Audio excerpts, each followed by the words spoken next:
प्रबुद्धाशेष तत्वार्थ बोध दीधिति मालिने नमः श्रीजिन चंद्राय मोहध्वांत प्रभेदिने। हम सब आप्त परीक्षा नामक ग्रंथ का स्वाध्याय कर रहे हैं, जिसकी रचना आज से लगभग 1200 वर्ष पहले आचार्य विद्यानंद स्वामी ने की है।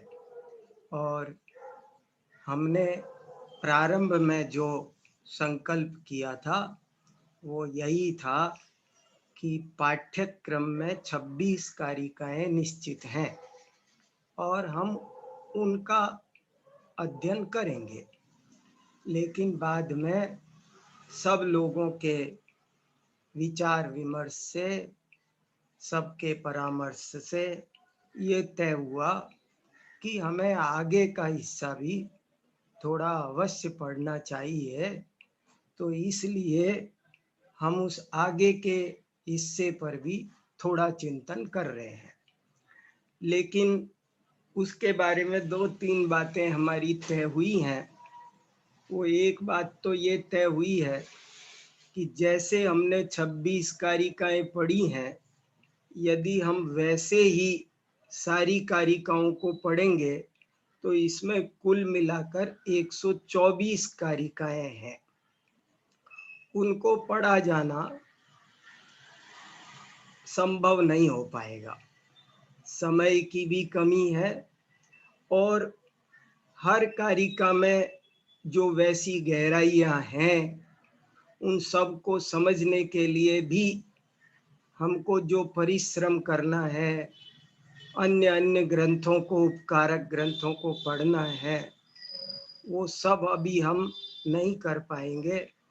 इसलिए हमने तय किया है कि बाकी का जो हिस्सा है उस हिस्से को हम सामान्य तौर पर पढ़ेंगे, ताकि हमको इसका एक विहंगावलोकन हो सके। आप्त परीक्षा अधूरी छूट रही थी, इस तरह का जो मन में शल्य है वो ना रहे, और इसमें क्या भाव है वो हमारी समझ में सार रूप में जरूर आ जाए। तो इसलिए हम इस विषय को आगे बढ़ाते हैं, लेकिन हमारी शैली ये रहेगी, ये बात आप सब लोग थोड़ा सा समझ लें और इसको स्वीकार कर लें। और इससे अधिक अभ्यास जिनको करना हो, वे आप्त परीक्षा की 3-4 पुस्तकें मौजूद हैं, उन सब को खरीदें, अपने पास रखें और गहराई से उनको पढ़ें। बहुत अच्छी पुस्तक डॉक्टर दरबारी लाल कोठिया जी की है, संस्कृत टीका सहित और उसके हिंदी अनुवाद सहित। वो बहुत अच्छी है। वो टीका आप पढ़ सकते हैं और उसे समझ सकते हैं। इसके अलावा दूसरी जो टीका है वो एक स्यादवाद महाविद्यालय बनारस के विद्वान हुए हैं, उमराव सिंह जी। उन्होंने आप्त परीक्षा का एक भावानुवाद किया है, वो भी बहुत अच्छी टीका है और उससे भी आप्त परीक्षा बहुत अच्छी समझ में आती है। तो आप उस टीका को भी पढ़ सकते हैं। इन सब की अगर आपको कंप्यूटर कॉपी PDF चाहिए तो वो हम आपको दे सकते हैं।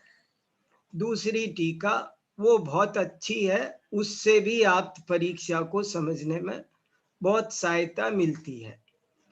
तीसरी टीका अभी अभी आदरणीय भाई साहब पंडित अभय कुमार जी देवलाली वालों ने लिखना प्रारंभ किया है, और वो उसके 26 कारिकाओं का जैसे उन्होंने पद्यानुवाद किया था, ऐसे उसकी बहुत सुंदर टीका लिखकर मेरे पास आ चुकी है, आज ही आई है। और मैं उसको पढ़कर बहुत गदगद हुआ इसलिए वो टीका भी आप सबके बहुत काम की है। उन्होंने बहुत व्यवस्थित ढंग से पहले कारिका लिखी है, बाद में उसका हिंदी में पद्यानुवाद लिखा है, बाद में उसका हिंदी में गद्यानुवाद लिखा है, और बाद में उस पर बहुत अच्छी व्याख्या लिखी है। वो व्याख्या सबसे ज्यादा इंपॉर्टेंट मुझे लगी। वो व्याख्या में जो प्रश्नोत्तर आए हैं वे सबसे ज्यादा महत्वपूर्ण है। इसलिए आप उस टीका को भी, अभी जब तक आपको वो प्रकाशित नहीं होती है, हम आपको उसकी पीडीएफ भेजेंगे, तो आप उससे भी आप्त परीक्षा का सूक्ष्म अध्ययन कर सकते हैं। और मेरी तो ये आपके पास में है ही। ऐसे करके आप इन चीजों, और आप स्वयं भी बना सकते हैं। आप सब में से कुछ लोग तो बहुत ही मनोयोग से, बड़े परिश्रम से आप्त परीक्षा को पढ़ रहे हैं। मैं उन्हीं के आग्रह पर बहुत अपने को रोक नहीं सका, और ये हमने ग्रंथ का पूरा पढ़ने का निर्णय किया, क्योंकि बहुत लोग बहुत ही मन से, कुछ लोगों ने तो इसके बहुत अच्छे नोट्स बनाए हैं। मैंने एक नोट्स उनमें से आपको ग्रुप पर शेयर भी किया है। और इस तरह आप स्वयं भी समझ सकते हैं। देखो, ये फैक्ट है, यही सत्य है, यही तथ्य है कि समझाने से समझ में नहीं आता, समझने से समझ में आता है। ये तथ्य है। इसलिए बहुत शांति से, जिनको इसकी गहराई में जाने की भावना हो, बहुत अच्छा, बड़ा महत्वपूर्ण, मैं तो ऐसे कह रहा हूं ना कि क्षायिक सम्यक दर्शन होने जैसा लाभ है, क्योंकि अंतरंग शल्य को दूर करने का काम ये आप्त परीक्षा करती है। ये तत्व को समझने की एक ईमानदार कोशिश है, किसी के कहने से मानने वाली बात नहीं है, पूर्वाग्रह से पूर्व परंपरा से मानने वाली बात नहीं है, बल्कि स्वयं समझकर तर्क से, युक्ति से निर्णय करने वाली ये बात है। और विषय भी बड़ा ही प्रयोजनभूत, बड़ा ही प्राथमिक, क्योंकि आप्त का स्वरूप यदि नहीं जाना तो बहुत कुछ गड़बड़ हो जाता है, सब गड़बड़ हो जाता है। जिसने भगवान का स्वरूप नहीं जाना, वो भला क्या जानेगा? वो भक्ति का स्वरूप भी फिर गलत ही समझेगा। और जो आप्त गलत हो गया, भगवान गलत हो गया, तो फिर सारी तत्व मीमांसा भी गलत हो गई। इसलिए सर्वज्ञ तो धर्म का मूल है बापू, सर्वज्ञ तो धर्म का मूल है। आप्त का स्वरूप समझना ये प्रथम कर्तव्य है। इसलिए ये ग्रंथ पढ़ना, समझना बहुत उपयोगी है। और पूरी आप्त परीक्षा हमने कभी गुरुमुख से पढ़ी नहीं है, स्वाध्याय करके ही पढ़ी है। 26 कारिकाएं तो हमको विद्यालय में, महाविद्यालय में पढ़ने का अवसर मिला, लेकिन बाद की कारिकाएं हमने अपनी बुद्धि से जैसी समझ में आई वैसे पढ़ी है, वैसे लिखी है। इनमें बहुत सारी बातें खूब चिंतन करने लायक भी होंगी, बहुत सारी बातें सूक्ष्म भी होंगी, और हमने उन सूक्ष्म बातों को नहीं निकाला होगा। बहुत से लोग, अभी हम आप्त परीक्षा न्याय पढ़ा रहे हैं, तो बहुत से लोग ऐसा समझते हैं कि जैसे मुझे सब आता है और मैं न्याय शास्त्र को बहुत जानता हूँ, मैं न्याय शास्त्र का बहुत बड़ा विद्वान हूँ। ये एकदम गलत बात है। हमको न्याय शास्त्र, मुझको समुद्र में बूंद बराबर आता है, ज्यादा नहीं आता है। ये तो मैंने न्याय शास्त्र की आउटलाइंस अपने क्लियर कर रखी है, इसलिए आपको ऐसा लगता है कि मुझे आता है। मेरी ये आदत है कि पहले विषय की ऊपरी संरचना ठीक से समझ में आ जाए। मैं कोई भी ग्रंथ पढ़ूंगा तो पहले उसकी ऊपरी संरचना क्या है, क्या उसका मुख्य प्रतिपाद्य है, क्या उसमें कितने अधिकार और क्या उसकी विषय वस्तु है, ऐसे मैं सूक्ष्मता में जाने के लिए मुझे चौथा पांचवा चरण लगता है। मैं एक ग्रंथ को 5-7 बार न पढ़ूं तब तक तो मुझे बिल्कुल भी समझ में नहीं आता है। इसलिए अभी जो हमारी समझ में जितना आया है मित्रों, मैं वही सब आपके सामने रख रहा हूं। समझ लो, आपकी सहायता कर रहा हूं, समझना तो आप ही को है, और जो सूक्ष्म बातें हो वो सब आप परस्पर हम सब चर्चा करते हुए इसको समझते चलेंगे। तो अब हम देखो आगे बढ़ते हैं, विषय पर बढ़ते हैं। हमने क्या पढ़ा था अब तक? ईश्वर परीक्षा। ईश्वर परीक्षा में हमने क्या पढ़ी थी? 26 कारिकाएं। और उसके बाद हम भाई साहब अबे जी ये भी कह रहे थे कि सीधे अरहत परीक्षा पर पहुंच जाओ, अरहत सर्वज्ञ सिद्धि पर पहुंच जाओ, ऐसा उनका निर्देश है। लेकिन मैं उस निर्देश को पालते हुए जरा सी ये छूट चाहता हूं कि उसके पहले का सारांश हम जरूर देख लें, ताकि वहां तक पहुंच जाए। भले 1 क्लास 2 क्लास में हम वहां पहुंच पाएंगे, लेकिन हमको थोड़ा सा ज्ञान हो जाए। तो देखो मैं थोड़ा आपको क्या विषय बीच में चल रहा है वो बताता हूँ। 26 तक का तो हमने सूक्ष्म अध्ययन किया। अब 27 के बाद जो वर्णन शुरू होता है उसमें वैशेषिक दर्शन की प्रधानता है। आपको ये याद रखना है। अब मैं जो बोलूंगा वो खास खास बातें बोलेंगे, थोड़ी सी बोलेंगे पर खास बात बोलेंगे। 26 कारिका तक न्याय दर्शन की प्रधानता थी और 27वीं कारिका से वैशेषिक दर्शन की प्रधानता है। अब भैया ये क्या होता है नैयायिक और वैशेषिक दर्शन? यदि ये नहीं समझेंगे तो हमको ये बात समझ में नहीं आएगी। तो मैं शॉर्ट में आपको वही बात बताना चाहता हूं कि न्याय वैशेषिक दर्शन में फर्क क्या है। यद्यपि ये दोनों समान तंत्र है और एक से ही दर्शन है, लेकिन इनमें एक बड़ा भारी फर्क है। न्याय दर्शन के तो 2 मुख्य विषय है।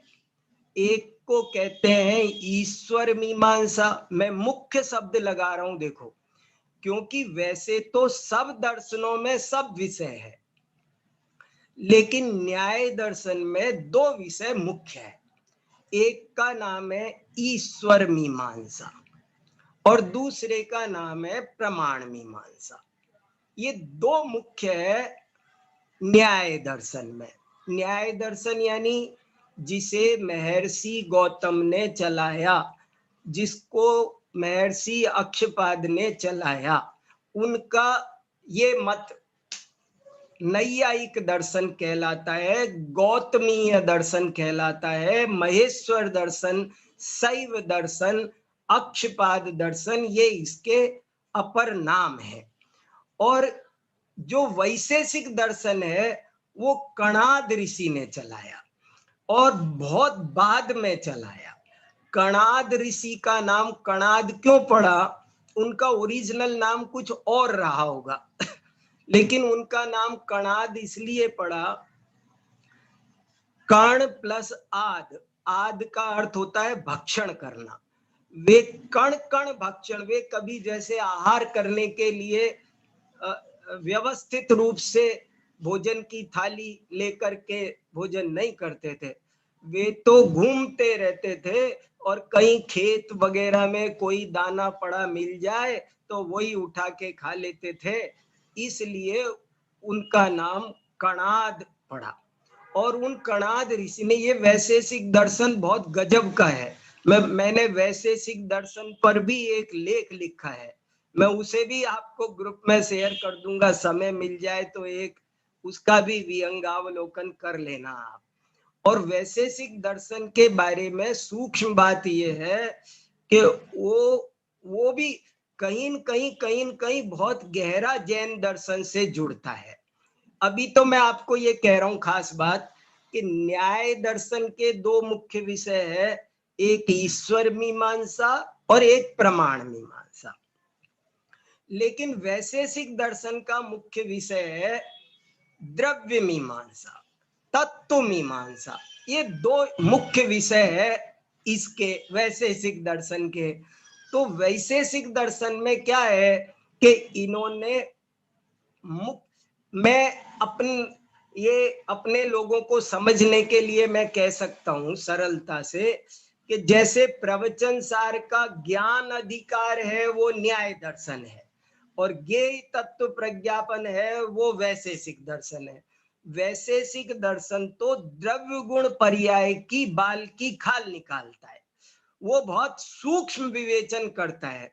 उसने 7 पदार्थ माने, द्रव्य, गुण, कर्म, सामान्य, विशेष, समवाय और अभाव, ये 7 पदार्थ मानता है वैशेषिक दर्शन। द्रव्य, फिर द्रव्य किसे कहते हैं और वो कितने होते हैं इसकी चर्चा करता है। फिर गुण क्या और कितने उसकी चर्चा करता है। और देखो खास बात ये कि द्रव्य को अलग सत्ता मानता है, गुण को अलग सत्ता मानता है, कर्म माने जिसको वो कर्म कह रहे हैं हम अपने समझने के लिए उसे पर्याय समझ सकते हैं, वे उसे पर्याय जिसे हम पर्याय कह रहे हैं लगभग उसी को वे कर्म कह रहे हैं। तो हम तो क्या कहते हैं, हम एक सत्ता को तृत्व रूप मानते हैं। सत्ता एक है, सत्ता 3 नहीं है, लेकिन एक सत्ता में द्रव्य गुण पर्याय तृत्व पाया जाता है। एक ही सत्ता में उत्पाद व द्रव्य रूप त्रिभंग पाया जाता है। लेकिन उनके यहाँ ऐसा नहीं है, उनके यहाँ द्रव्य अलग सत, द्रव्य सत जैसे हम अध्यात्म की विवक्षा में कभी कभी हम लोग कह देते हैं ना, पर्याय भी सत है, उसके सट कारक अलग है, गुण के सट कारक अलग है, ऐसे वो रियली मानते हैं, द्रव्य गुण पर्याय को अलग अलग सत मानते हैं। तो वो अलग अलग सत मानने के कारण उनसे अब प्रश्नोत्तर हो रहे हैं, और ये चर्चा बड़ी सुंदर है। हम द्रव्य गुण पर्याय में भेद है कि अभेद, तो जैन आचार्यों ने जो उत्तर दिया है वो बहुत वैज्ञानिक है, प्रामाणिक है कि कथनचित भेद है और कथनचित अभेद है, भेदा भेदात्मक है, कथनचित भेद कथनचित अभेद। और वो क्या कर रहे हैं, माने ये गड़बड़ जो हो रही है ना, वो सर्वथा भेद एकांतवाद है। वैशेषिक दर्शन क्या है, सर्वथा भेद एकांत वाला है। इसलिए अब वैशेषिकों से कुछ ये प्रश्न पूछे जाएंगे कि बताओ तुम्हारे ईश्वर में ज्ञान है या नहीं है, गुण है या नहीं है, पर्याय है या नहीं है, और उसे दोनों तरह से लपेटेंगे। यदि है कहता है तो भी, नहीं कहता है तो भी, ज्ञान नित्य है कि अनित्य है, व्यापक है या अव्यापक है, स्वसंवेदी है या पर संवेदी है, स्वप्रकाशक है पर प्रकाशक है, ऐसे करके उनसे चर्चा होती रहेगी। और जैसा कि हम द्रव्य गुण पर्याय को सूक्ष्मता से पढ़ेंगे तो हमारी समझ में आएगा कि द्रव्य गुण पर्याय को सर्वथा भिन्न मानने में भी अनेक दोष उत्पन्न होते हैं, और सर्वथा अभिन्न मानने में भी अनेक दोष उत्पन्न होते हैं। इसलिए मैं कहता हूं कि द्रव्य गुण पर्याय समझना सबसे ज्यादा जरूरी है। द्रव्य संग्रह जैन दर्शन का सबसे प्रमुख विषय है। द्रव्य संग्रह जिसने नहीं पढ़ा, आज के वैज्ञानिक समय में इस बात से बहुत लाभ हो सकता है कि हमारे बीच कोई ऐसा विद्वान वक्ता तैयार हो जो द्रव्य गुण पर्याय को बहुत अच्छे ढंग से स्मार्ट क्लासरूम में, बड़े बड़े ऑडिटोरियम में, पावर पॉइंट प्रेजेंटेशन से जैसे आधुनिक वक्ता प्रस्तुत करते हैं, ऐसे वो प्रस्तुत करे तो जैन दर्शन विश्व दर्शन बन सकता है। इतनी ताकत द्रव्य गुण पर्याय की, क्योंकि द्रव्य गुण पर्याय की जो व्यवस्था जैन दर्शन मानता है उसे ही आज का विज्ञान मानता है और उसे पुष्ट करता है। तो इस तरह से ये द्रव्य गुण पर्याय की चर्चा चलेगी और उसके आधार से वैशेषिक मत के अभिमत आप्त का खंडन हो जाएगा। इस तरह की चर्चा का सारांश भी मैंने पिछली बार आपको बता दिया था, इसलिए अब मैं उसकी एक एक कारिका नहीं पढ़ता हूं, आप पढ़ लेना अपने आप। और मैं अब दूसरे टॉपिक पर जंप करता हूं, टॉपिक नंबर 2, जिसका टाइटल है कपिल परीक्षा। अब मैं अपनी पुस्तक में पेज नंबर 40 खोल लिया है। पेज नंबर 40, प्रकरण नंबर 2, और प्रकरण का नाम है कपिल परीक्षा। और ये जो 3 पेज का प्रकरण है और 6 कारिकाएं इसमें आई है। 6 कारिकाएं हैं, 3 पेज है और ये कपिल परीक्षा है। अब मैं आपको थोड़ी देर में कपिल परीक्षा के बारे में कुछ बात बताता हूं जो इसमें आई है, और इसको हम थोड़ा यहां से पढ़कर भी आपको बताऊंगा। देखो, मैं शुरू यहीं से पढ़ के ही शुरू कर देता हूं। अब मैं अपनी तरफ से कहीं कुछ इधर उधर लंबा कर दूं मैं बात को, तो मैं पढ़ देता हूं। हम कपिल परीक्षा को पढ़ना प्रारंभ करते हैं। चलिए, आपकी स्क्रीन पर लगा हुआ है। अब सांख्य मत द्वारा मान्य तत्व की समीक्षा करते हुए उनके उपदेष्टा कपिल के आप तत्व का निराकरण करते हैं। देखो, मुझे फिर थोड़ी सी बात बतानी पड़ेगी, क्योंकि नहीं तो ये पहली लाइन समझ में नहीं आएगी। अब सांख्य दर्शन क्या है, इसका अगर आपको प्राथमिक परिचय नहीं हुआ तो कुछ पल्ले नहीं पड़ेगा। जैसे नैयायिकों के आप्त का नाम है महेश्वर या ईश्वर, ऐसे ही सांख्य मत वालों का जो आप्त है, भगवान है, उसका नाम है कपिल। देखो, अब ये कपिल कौन है, जैन शास्त्रों के हिसाब से जब हम पढ़ते हैं तो हमें बड़ी आश्चर्यजनक, हर्षोत्पादक जानकारी मिलती है। माने इस सांख्य दर्शन का कितना गहरा संबंध जैन दर्शन, भारत के सभी दर्शनों में सबसे ज्यादा प्राचीन कोई दर्शन है तो वो सांख्य दर्शन है। सांख्य दर्शन उतना ही प्राचीन है जितना प्राचीन जैन दर्शन है। सांख्य का प्रवर्तक कौन है? कपिल मुनि, कपिल ऋषि नहीं। ये भी खास बात है, कपिल मुनि, कपिल ऋषि नहीं, ये भी खास बात है। और ये कपिल कौन थे? तो जब हम महापुराण को पढ़ते हैं तो पता चलता है कि ऋषभ देव के 101 पुत्र थे। उनमें सबसे बड़े का नाम भरत था, और भरत के फिर अनेक पुत्र थे, और उनमें से एक पुत्र का नाम है कपिल। माने ऋषभ देव का पोता था कपिल। और जब ऋषभ देव ने दीक्षा ली थी तब कपिल ने भी दादा के साथ, दादा पोते दोनों वन में गए थे।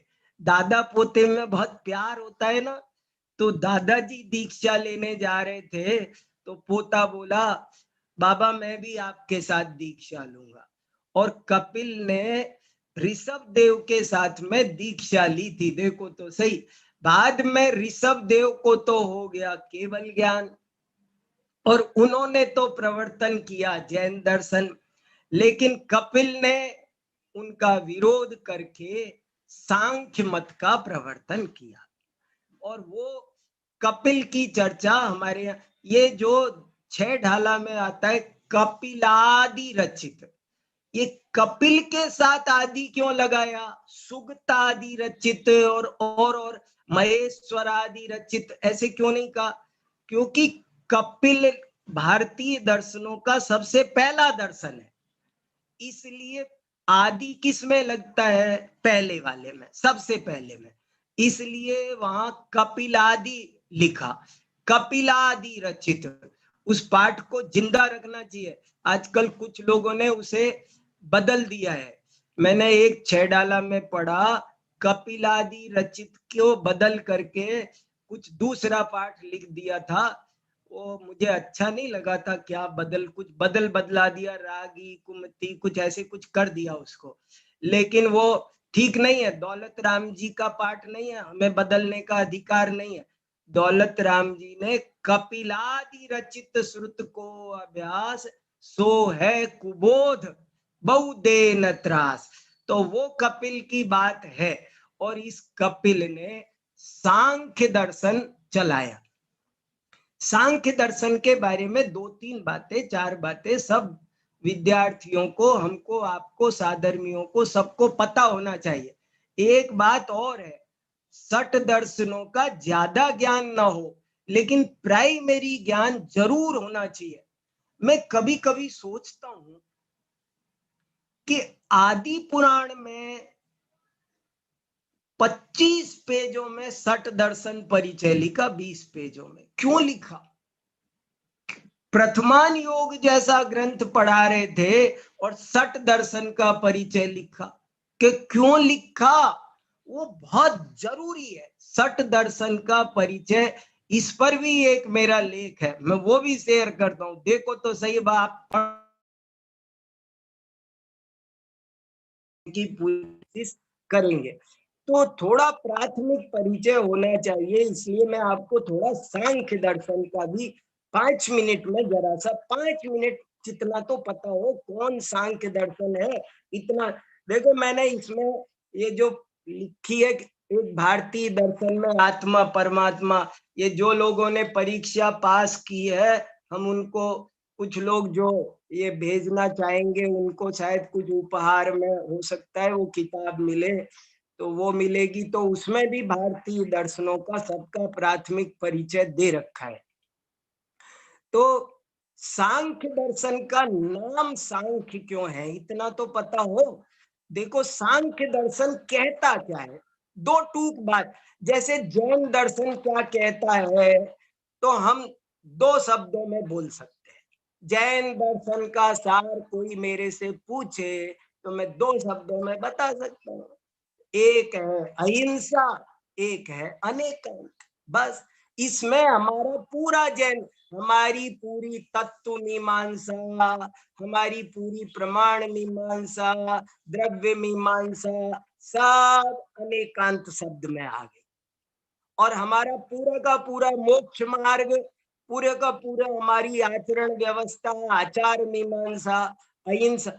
जहां हिंसा है वो आचार हमें मंजूर नहीं, अहिंसा हमारे आचार पक्ष का केंद्र है, और अनेकांत हमारी तत्व मीमांसा का केंद्र बिंदु है। तो जैसे जैन दर्शन का सारांश आप जानते हैं, ऐसे आपको और दर्शनों का भी 2-2 टप्पे में सारांश पता होना चाहिए, कहता क्या है। तो सांख्य दर्शन क्या कहता है, मैं आपको बहुत शॉर्ट में जरा सा बताता हूं। सांख्य दर्शन का नाम सांख्य दर्शन क्यों है? नंबर 1, 2 वजह से इसका नाम सांख्य दर्शन है। एक तो इसमें तत्वों की संख्या सबसे ज्यादा है।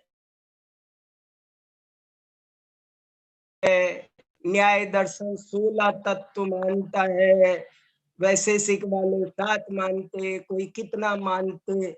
सबसे ज्यादा संख्या कौन मानता है? ये कपिल, सांख्य दर्शन 25 तत्व मानते हैं। सांख्य लोग कितने तत्व मानते हैं? 25 तत्व। वो 25 तत्वों के नाम क्या है? मैं आपको 1 मिनट में याद करा सकता हूँ। मूल तत्व 2 है।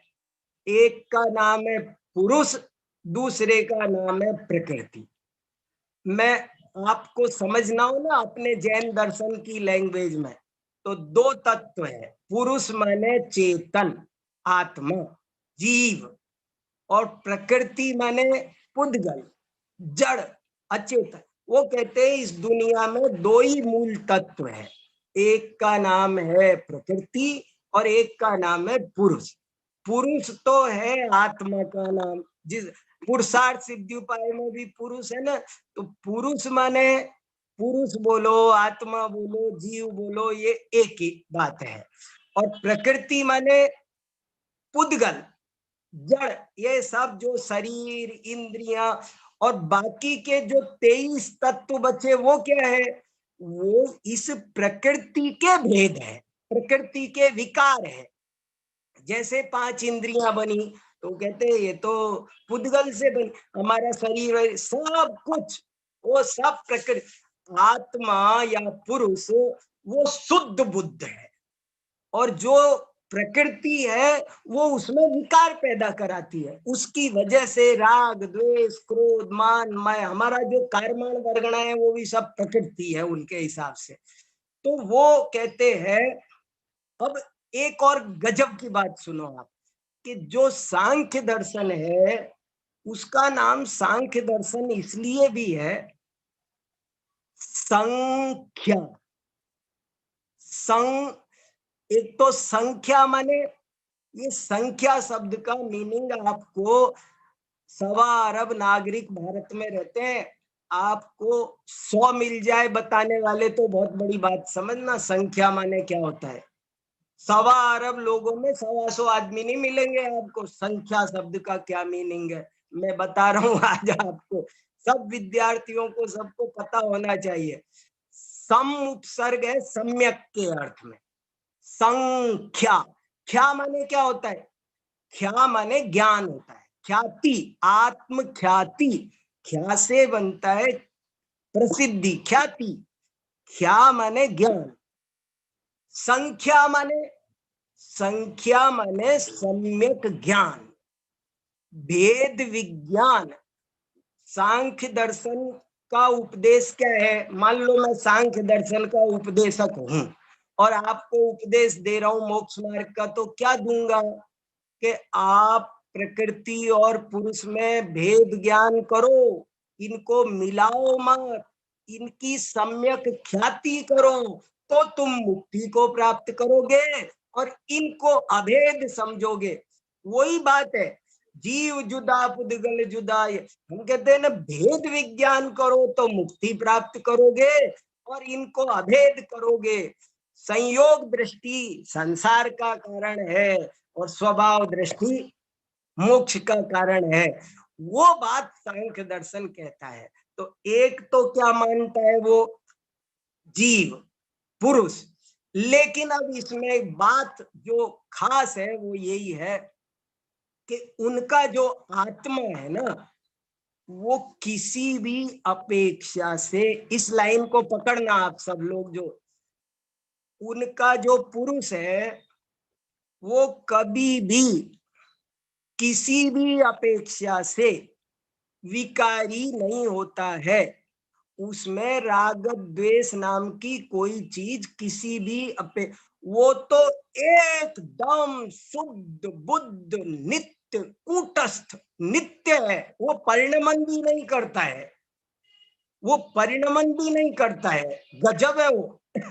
ऐसा वो कूटस्थ मानते हैं, नित्य मानते हैं, अविकारी मानते हैं, शुद्ध बुद्ध मानते हैं, और बाकी जो कुछ सारा धंधा खेल है वो सब प्रकृति का मानते हैं। ऐसा वो माने निश्चयाभासी जैसा जैसा कुछ कुछ मामला बनता है। तो वो कपिल क्या कहता है, अब चलो, अब आपको जल्दी समझ में आ जाएगा, इसलिए मैंने ये बात बताई। चलो, तो अब सांख्य मत द्वारा मान्य तत्व की समीक्षा करते हुए उनके उपदेष्टा कपिल के आप तत्व का निराकरण करते हैं।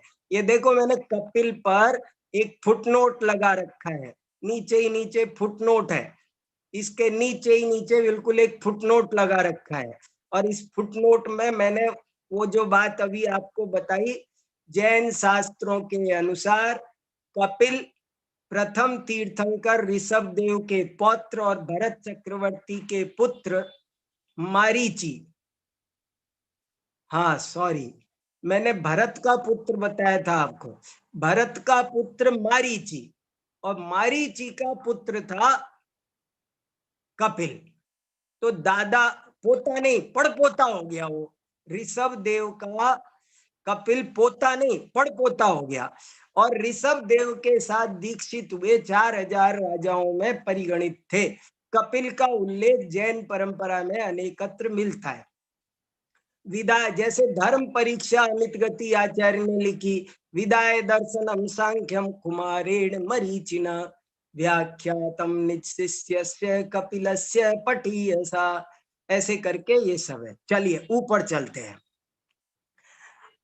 कारिका एतेनैव प्रतिव्यूढ कपिलोऽपि उपदेशकः ज्ञानादर्थान्तरत्वस्य विशेषात् सर्वथा स्वतः ज्ञान संसर्गतो ज्ञत्वम् अज्ञस्यापि न तत्त्वतः व्योमवच्चेतनस्यापि नोपपद्येत मुक्तवात्।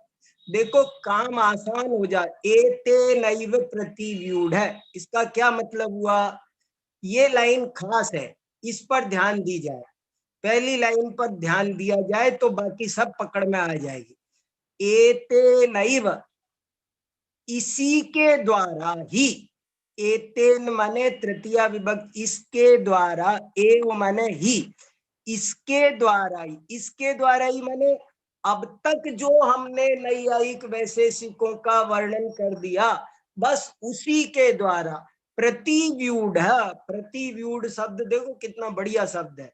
प्रतिव्यूढ़ का मतलब है निराकरण करना, इसी के द्वारा निराकरण कर दिया। कपिलोपी उपदेशक, कि कपिल भी उपदेशक है इस बात का, जो हमने पीछे चर्चा की है उससे ही निराकरण हो गया। अब हमको उसके बारे में और अलग से कुछ ज्यादा कहने की जरूरत नहीं है। क्यों जरूरत नहीं है? क्योंकि ज्ञानात अर्थांतरत्वस्य, देखो वे पुरुष को ज्ञान से भी भिन्न मानते हैं। ज्ञानात अर्थांतरत, वो कहते हैं उसमें ज्ञान भी नहीं है, क्योंकि ज्ञान दुख का कारण है और ये बुद्धि संसार ये भ्रम का कारण है, इसलिए वो प्रकृति का धर्म मानते हैं इसको भी। ये जितना भी हमारा बौद्धिक व्यायाम है ये सब बोले, ये जैसे अपन कहते हैं ना ज्ञान आवरण कर्म का चोपसम है, ये कुछ नहीं है इसमें, तो वो भी इसको प्रकृति के पल्ले में डालते हैं कि वो ज्ञान से अर्थांतर है, ज्ञान अलग है।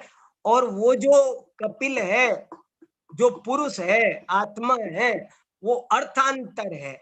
और जब वो अर्थांतर है तो सर्वज्ञ नहीं बना। कैसे सर्वज्ञ बनेगा? जब ज्ञान भिन्न है और पुरुष भिन्न है तो कोई पुरुष सर्वज्ञ कैसे बनेगा? बन नहीं सकता। देखो एते नैव प्रतिव्यूढ़ कहकर बहुत बढ़िया काम किया। क्या होता है, जैसे आदि पुराण में ऋषभ देव भगवान का चरित्र लिखा तो बहुत लंबा लिखा, और बाद में 23 तीर्थंकरों के लिए लिखने को कुछ बचा ही नहीं। ये बाकी की कपिल सुगत परम ये छोटी छोटी क्यों है? क्योंकि अब आगे कुछ कहने को बचा ही नहीं। जिसने एक महेश्वर परीक्षा पढ़ ली उसने सब पढ़ लिया, क्योंकि वो सब बातें हमने बता दिया वहां पर कि द्रव्य और गुण में भेदा भेद मानना ही समीचीन है, सर्वथा भेद और सर्वथा भेद मानना दोनों ही गलत है। तो इससे अब हमको सारी बातें, तुम भी वही गलती कर रहे हो जो वैशेषिक कर रहे हैं, इसलिए हम तुमको क्या कहें। और फिर वो एक समवाय संबंध होता है, उस पर आया। ज्ञान संसर्ग तो ज्ञत्वम अज्ञस्यापि न तत्वतः व्योमवच्चेतनस्यापि नोपपद्येत मुक्तवत्। इस कारिका का बहुत सुंदर अर्थ है, बहुत बढ़िया अर्थ है कि वो क्या मानते हैं। देखो, अगर आपको सांख्य की फिलॉसफी पता नहीं हो तो हम ये चीजें नहीं समझ सकते। और भैया मैं फिर आपको याद दिलाता हूं, ये दूसरे को मत देखना कि उन सांख्यों की फिलॉसफी, हमारे अंदर कोई ऐसी मान्यता बैठी हो, हमको द्रव्य गुण पर्याय ठीक से नहीं समझ में आए हो, तो अपनी भ्रांति दूर करना। हमारे अंदर ही सांख्य बैठा है, हमारे अंदर ही नैयायिक बैठे हुए हैं। इसलिए वो कह रहे हैं, वो कहते हैं कि ज्ञान के संसर्ग से वो ज्ञानी बनता है। जैसे ये घड़ी है, तो वो क्या कहते हैं कि ये घड़ी, ये मूल रूप में ज्ञान युक्त नहीं है, लेकिन इसमें ज्ञान का समवाय होता है। जैसे समझ लो दाल खारी नहीं होती है, उसमें हम नमक मिलाते हैं तो खारी लगती है। ऐसे वो कहते हैं कि उसमें द्रव्य में ज्ञान मिलाया है, अलग से ऊपर से डाला है, और तब वो ज्ञानी बनता है।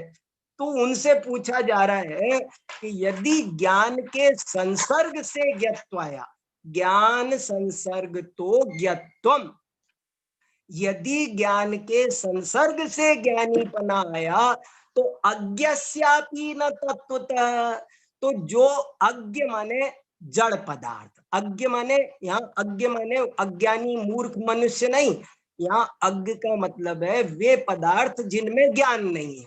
जैसे मैंने कहा अभी घड़ी, ये गिलास रखा है, तो इस गिलास में, घड़ी में, पेन में, इसमें ज्ञान का समवाय कर दो। व्योमवत, आकाश में, आकाश में ज्ञान का समवाय कर दो, तो क्या आकाश ज्ञानी बन जाएगा? ये उनसे पूछ रहे हैं। ऐसे करके तो आप पढ़ लेते हैं जरा जल्दी से, जो कुछ कहना था कह दिया, इस पे चर्चा करते रहे तो बहुत लंबा चला जाएगा। चलो, अर्थ, उपर्युक्त कथन से ही कपिल के भी मोक्ष मार्गोपदेशित्व का निराकरण हुआ जान लेना चाहिए, क्योंकि वह भी अपने ज्ञान से सर्वथा भिन्न कहा गया है ना। ठीक, मैं अर्थ पढ़ रहा हूं। और इसलिए वह भी सर्वज्ञ ना हो सकने से मोक्ष मार्ग का प्रणेता नहीं बन सकता है। यदि ज्ञान के संसर्ग से उसे ज्ञाता, ज्ञाता मैंने फिर बाद में डैश लगा करके स्पष्ट किया, यदि ज्ञान के संसर्ग से, संसर्ग समझ गए ना, उसके मिलन से, उसके चिपकान, यदि ज्ञान के संसर्ग से उसे, उसे किसे, पुरुष को, आत्मा को, यदि ज्ञान के संसर्ग से आत्मा को ज्ञाता सर्वज्ञ कहा जाए, तो भी वह परमार्थतः तो सर्वज्ञ नहीं हो सकता ना। वो कहाँ परमार्थतः सर्वज्ञ नहीं हुआ ना, तो मिलाया तुमने जैसे आकाश। यदि यह कहा जाए कि कपिल तो चेतन है, आकाश चेतन नहीं है, इसलिए चेतन कपिल के ज्ञान संसर्ग से सर्वज्ञता बन जाती है, तो मुक्तात्मा की तरह वह भी नहीं बनेगी।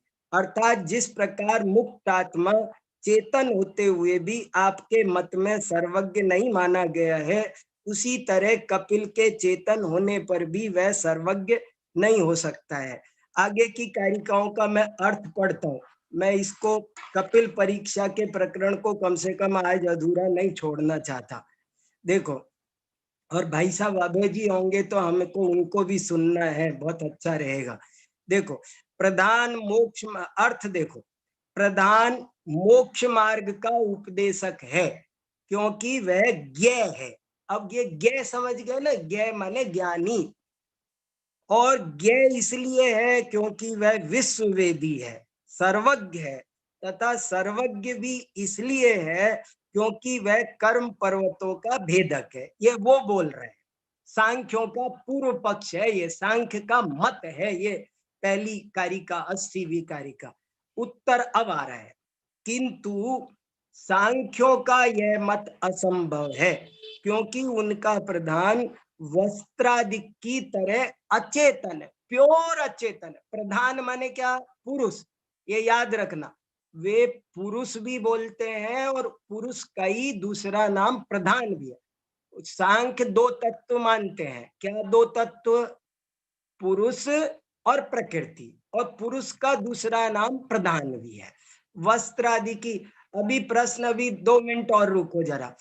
प्रधान वस्त्रादि की तरह अचेतन है, इसलिए उसके कर्म पर्वतों का भेदतापन, विश्व वेदिता या ज्ञात्रिता एवं मोक्ष मार्ग का उपदेशकपना, ये सब असंभव है।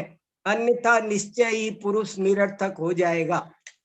अगर कहें कि पुरुष भोक्ता है इसलिए वह निरर्थक नहीं है, तो वही कर्ता भी हो। देखो, क्योंकि कर्तृत्व और भोक्तृत्व में विरोध नहीं है, दोनों एक जगह बन सकते हैं। और यदि उसमें विरोध कहा जाए तो भोक्ता के भी भुजी क्रिया संबंधी कर्तृता के, देखो गजब की बात आई, एक बहुत जोरदार बात आई।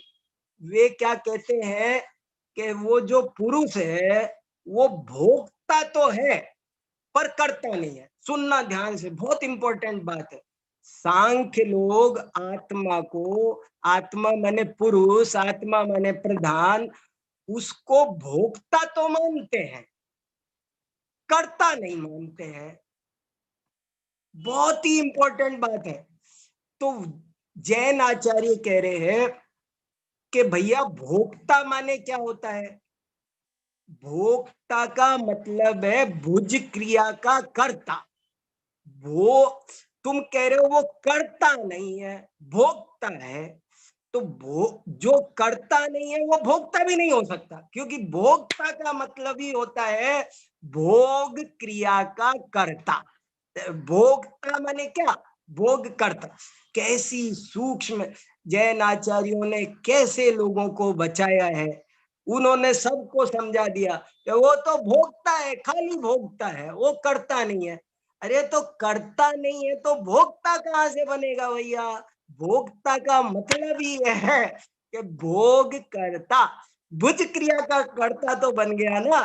तो इस तरह से उन्होंने ये सब बात, अंतिम पैराग्राफ पढ़ो, बाकी तो मैं बता चुका आपको। देखो, सारांश में पढ़ दिया, अंतिम पैराग्राफ थोड़ा, नहीं तो सारांश पढ़ देता हूं, पूरा ही सारांश। सांख्य मत में कपिल को आप्त माना गया है, किंतु वहां आप, ये सारांश है और ये बहुत इंपॉर्टेंट है। सांख्य मत में कपिल को आप्त माना गया है, किंतु वहां आत्मा को ज्ञान से भिन्न कहा है। अतः इसी आधार पर जैनाचार्य कहते हैं कि कपिल तो ज्ञान से भिन्न होने के कारण सर्वज्ञ ही सिद्ध नहीं होता भैया। अतः आप कैसे हो सकता है?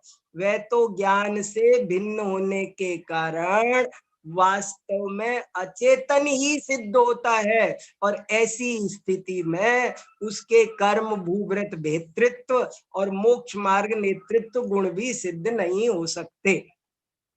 सांख्य मत में आत्मा को भोक्ता तो माना है। ये कितना बारीक तर्क है ना, देखो कितना बारीक तर्क है। जैसे वैसा तर्क हो गया ना, जैसे कोई कहे देखो सामने कितना अंधेरा है, कुछ दिखता ही नहीं। तो जैनाचार्यों ने कहा अंधेरा है और अंधेरा दिखता है, कुछ नहीं दिखता कैसे कह रहे हो? कुछ नहीं है कैसे कह रहे हो? अंधेरा है ना, अंधेरा दिखता है। ऐसे ऐसे बहुत जैन दर्शन बहुत वैज्ञानिक। सांख्य मत में आत्मा को भोक्ता तो माना है पर करता नहीं।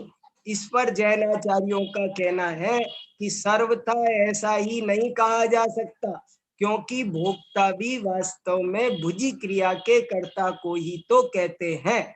यदि वह आत्मा सर्वथा कर्ता हो तो वह भुजी क्रिया का कर्ता अर्थात भोक्ता भी सिद्ध नहीं हो सकता।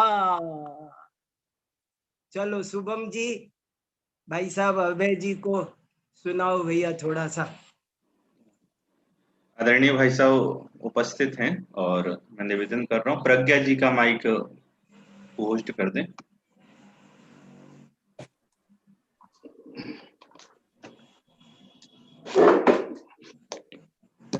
जय जिनेन भाई, जय जिनेन। जय जिनेन, जय जिनेन। आपको वास्तव में मैं बहुत उपकार मानता हूँ। अरे क्या बात है। जो रस समय सार में आता है वही हाँ। आपकी परीक्षा में आने लगा। अरे वाह, क्या बात और है।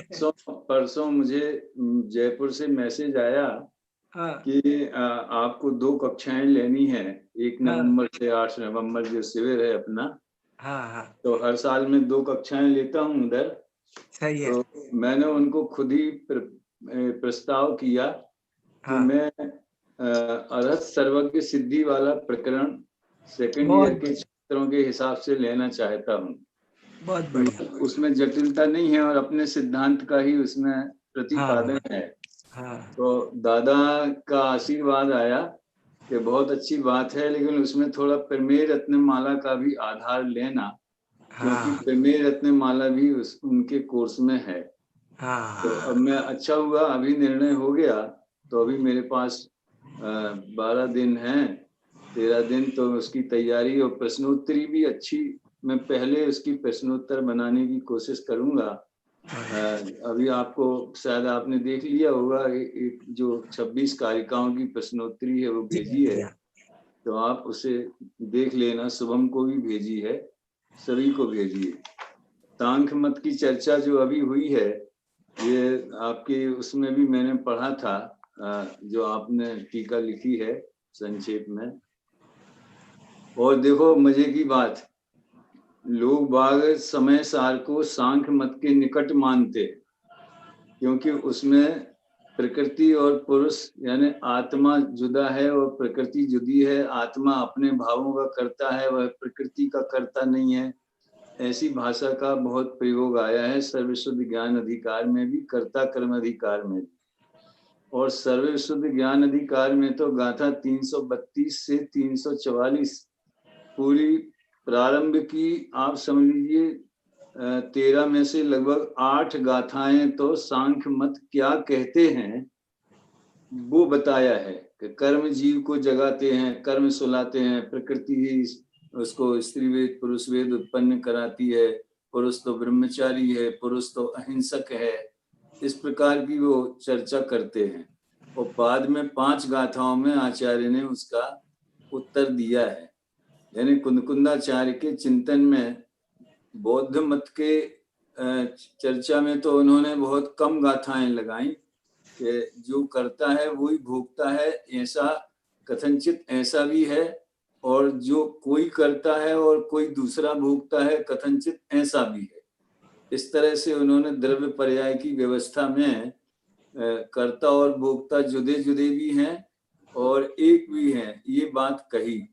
लेकिन सांख्य मत के खंडन में बहुत उन्होंने चर्चा की है। तो मैं आपको कपिल की जो कपिल परीक्षा 78वीं कारिका से शुरू होती है, वो 5-6 कारिकाएं आपको सुना रहा हूं। बस इस तरह ही कपिल का उपदेश कत्व असिद्ध है, क्योंकि वह भी है स्वयं ही सर्वथा भिन्न ज्ञान से। ज्ञान के संसर्ग से नहीं अज्ञ को ज्ञातृत्व हो, नभवत तथा नहीं मुक्तवत हो ज्ञत्व चेतन द्रव्य में। अब जिसको ये भी नहीं पता कि वो क्या मानते हैं, तो उसकी समझ में ये बात जल्दी नहीं हजम नहीं होगी। आएगी। बस वही द्रव्य गुण कर्म समवाय टाइप की बात है कि उसे, जैसे आकाश को ज्ञान के संसर्ग से चेतना नहीं होती, वैसे आपके कपिल को या पुरुष को भी कैसे हो जाएगी। फिर जो पूर्व पक्ष भी उनका रखा, प्रधान में ही ज्ञत्व होने से प्रणेता मुक्ति का, कर्म गिरि भेदक वही इसलिए वह सर्वज्ञ है। वो बताया ना, उसको प्रधान भी बोलते हैं। तो प्रधान में ज्ञत्व है, सर्वज्ञत्व है, इसलिए वो मोक्ष मार्ग का प्रणेता है। सबको अपने अपने आप्त में मोक्ष मार्ग प्रणीत तत्व सिद्ध करना है मूल में, तो उसी के लिए उन्हें सर्वज्ञत्व सिद्ध करना पड़ता है और बाकी की चर्चा उसी आधार पर वो आगे बढ़ाते।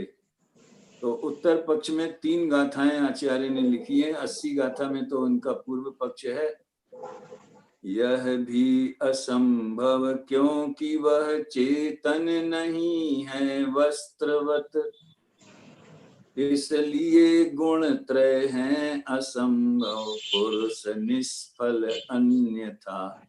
उसमें ये 3 गुण जो हैं, मोक्ष मार्ग प्रणेता विश्व तत्व ज्ञाता, ये असंभव है क्योंकि वो वस्त्र के समान अचेतन है, और अन्यथा आपने जो पुरुष की मान्यता बताई है वो सब निष्फल हो जाएगी। पुरुष को भोक्ता कहो तो कर्तृ वह अविरोध से, कैसे हुआ वह भुज क्रिया करता विरोध यदि कहो। ये भी जब हमने आप तो परीक्षा पढ़ी थी तभी ये तर्क उस समय ख्याल में आया था, पहले भी होगा लेकिन उतना लक्ष्य नहीं गया होगा। ये अक्ता प्रत्यय जहां भी लगता है तो वो कर्तृत्व के अर्थ में ही लगता है। ज्ञाता, वास्तव में ज्ञाता भी ज्ञान क्रिया के कर्ता को बोलते। वाह, वो अपन जो कहते हैं समय सार में, तो जहाँ कर्तृत्व है वहां ज्ञातत्व नहीं है, जहाँ ज्ञातत्व है वहां कर्तृत्व नहीं है। वो पर कर्तृत्व और रागादि में एकत्व बुद्धि वाले कर्तृत्व का निषेध है। वाह, अन्यथा यह परिणमति सा करता, तो आत्मा अपने अनंत गुणों की पर्याय रूप परिणमता है, तो उनका तो कर्ता है ही कर्तृत्व बुद्धि, नहीं तो द्रव्य पर्याय की व्यवस्था ही समाप्त हो जाएगी। वाह, तो जानना भी करना है, तो हमें वो जानना करना है।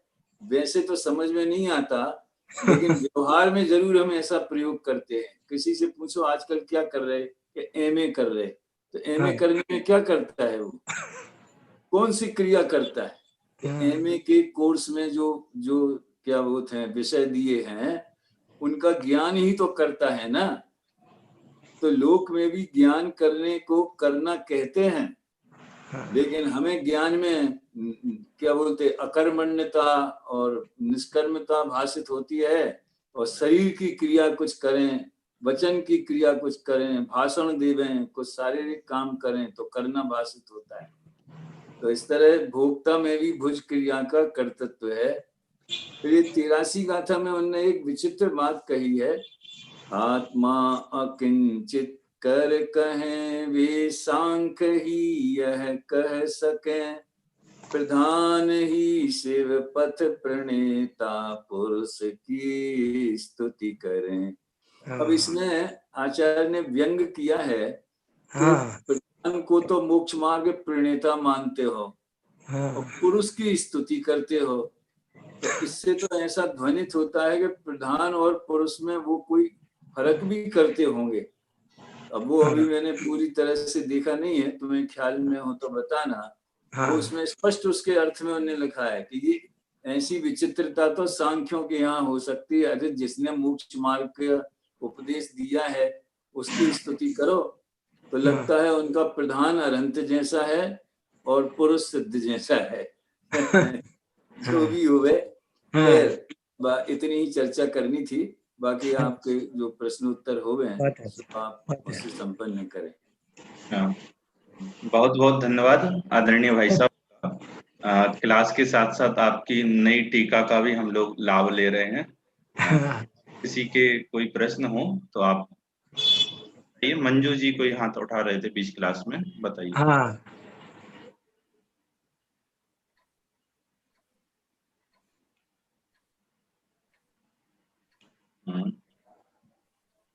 सोम जी अभी शायद दिख नहीं रही हैं वो।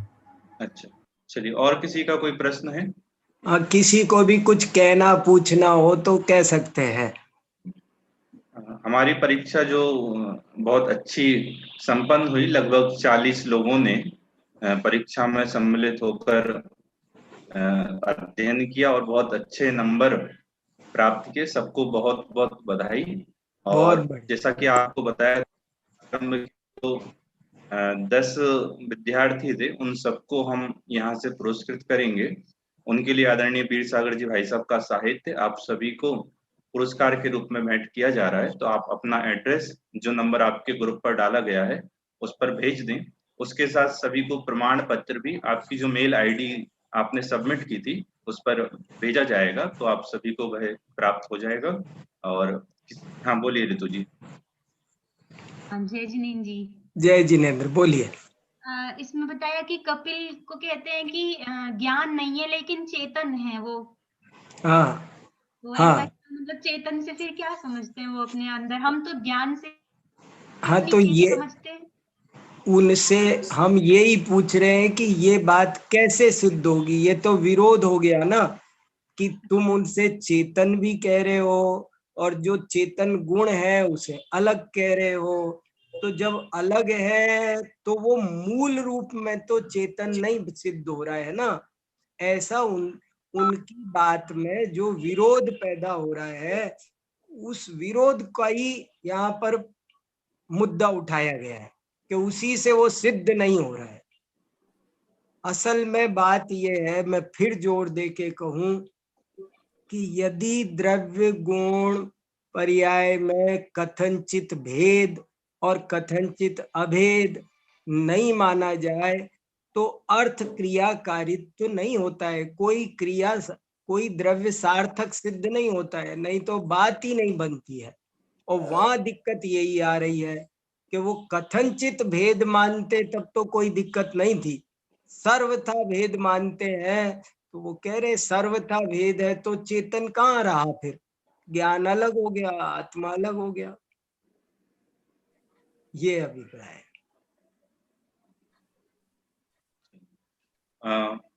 और किसी के अभी प्रश्न नहीं है। हम हाँ ठीक है। अगले सप्ताह रविवार को मिलेंगे और इसी प्रकार इस क्लास का दोपहर में 3 से 4 तक लाभ लेंगे। तब तक के लिए सभी को जय जिनेन्द्र। संक्षिप्त में हम जिनवाणी स्तुति पढ़ते हैं। निज निधि निज में बताई, यह अनंत उपकार है। उसके लिए जिनवाणी माँ को वंदना सत्यवार है। जो जिनवाणी माता की जय।